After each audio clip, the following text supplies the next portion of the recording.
Hi friends, இன்றைக்கி நம்ம பார்க்க போகிறது ஹெல்த்தியான பிடிக்கருணைக்கிழங்கு குழம்பு. இது ரொம்ப ஹெல்த்தி உடம்புக்கு. இதோட இன்க்ரீடியன்ட்ஸ் பார்க்கலாம். 2 ஸ்பூன் குழம்பு மிளகாப்பொடி, 1 ஸ்பூன் வெந்தயம், 1 ஸ்பூன் கடுகு உளுந்தம் பருப்பு, 1 கிலோ பிடிக்கருணைக்கிழங்கு வாங்கிக்கோங்க. 3 தக்காளி, ஒரு பிக் ஆனியன் எடுத்துக்கோங்க. நெக்ஸ்ட் ஒரு லெமன் சைஸ் புளி எடுத்து அதை ஊற வச்சுக்கோங்க. கிழங்கெல்லாம் வேக போட்டுக்கணும்.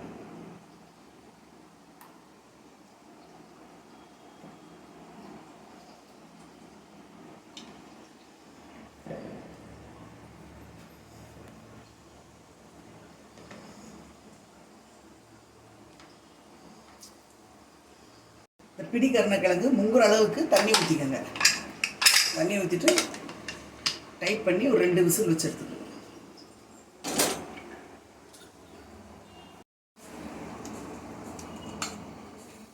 தக்காளியை நல்லா கரைச்சிக்கோங்க.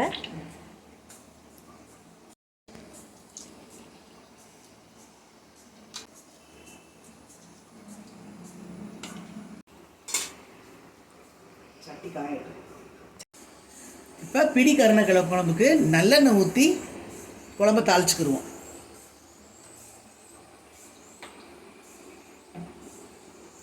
கடுகு உளுந்தம் பருப்பு, வெந்தயம் போட்டுக்கிடுவோம்.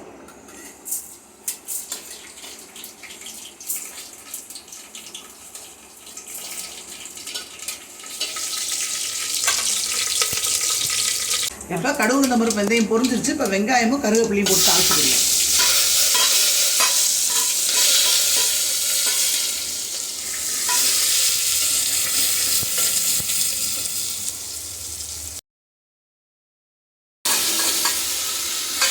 சின்ன சின்ன பழமாக 3 தக்காளி பழம் மட்டும் எடுத்துக்கிட்டா போதும். நம்ம புளி ஊற்றுவோம் இல்லையா, அதனால் புளிப்பு ரொம்ப போயிடக்கூடாது.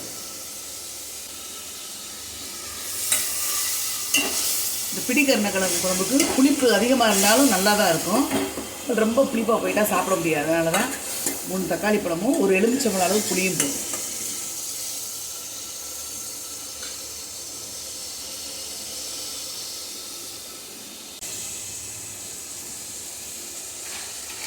இப்போ கொஞ்சமாக உப்பு போட்டுக்கிட்டோம். தக்காளி வதங்கிடுச்சு. இப்போ மிளகாப்பொடி போட்டுக்கலாம். மிளகாப்பொடி போட்டு இப்போ மிளகாப்பொடியை போட்டு வச்சு லைட்டாக ஒரு வதக்கிட்டு தண்ணி ஊற்றிடுவோம்.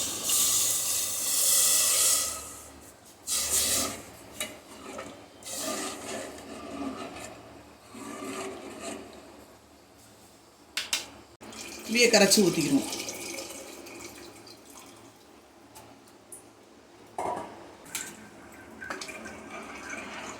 இப்போ குழம்பு நல்லா கொதித்து வத்துனதுக்கப்புறம் கிழங்கு எடுத்து இதில் போட்டுக்கிடுவோம். கிழங்கு நல்லா வெந்துருச்சு. எடுத்து தோலெல்லாம் உரிச்சிட்டு வச்சுக்கிடுவோம்.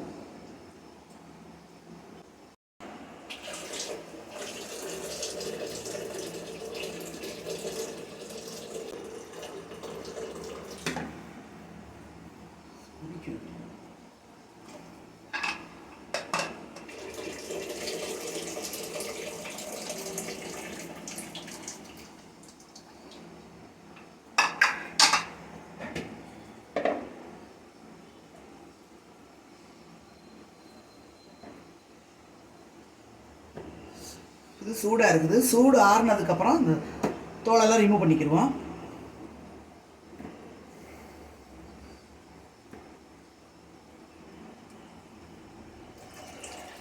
முன்னாடிலாம் இந்த கிழங்கு வேக வைக்கிறதுக்கு சாம்பல் சொல்லுவாங்க இல்லையா, சாம்பல் போட்டு இதை வேக வச்சோன்னா அந்த நரன்னு அரிக்காதுன்னு சொல்லுவாங்க. ஆனால் இப்போ நம்ம சாம்பலுக்கு எங்கே போகிறது, அதனால் இப்போ வெறும் தண்ணியிலையே வேக வச்சாலே நல்லாயிரும்.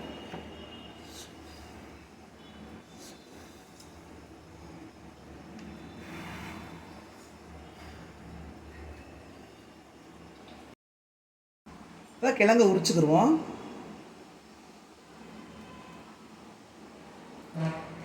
இந்த கிழங்கு வாங்கின உடனே குழம்பு வைக்க முடியாது. இது ஃப்ரெஷ்ஷாக வாங்கி ஒரு 10 டேஸ்க்கு அப்புறம், அது கொஞ்சம் பழைய கிழங்கு ஆனதுக்கப்புறம் தான் இது குழம்பு வைக்க முடியல. நரன்னு இருக்கும். இப்போ வர்ற ஜென்ரேஷனில் இந்த கிழங்கு என்னன்னு தெரியாது நிறைய பேருக்கு. சுடுது.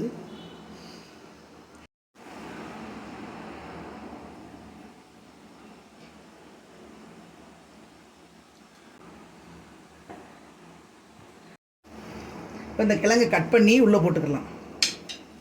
கொஞ்சம் பெருசு பெருசாகவே கட் பண்ணிக்கலாம், ஏன்னா கரைஞ்சி போயிடும் இந்த கிழங்கு வேக வச்சதுனால.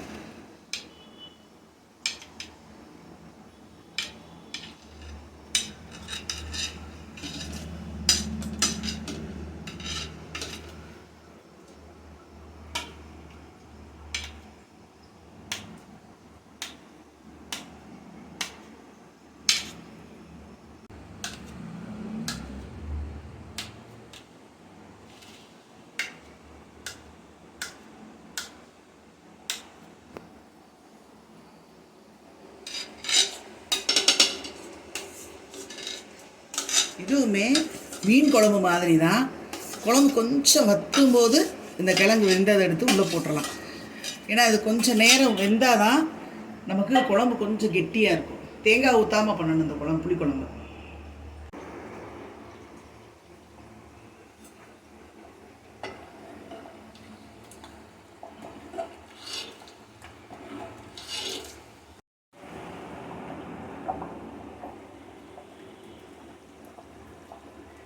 குழம்பு நல்லா கொதிச்சிட்ருக்கு.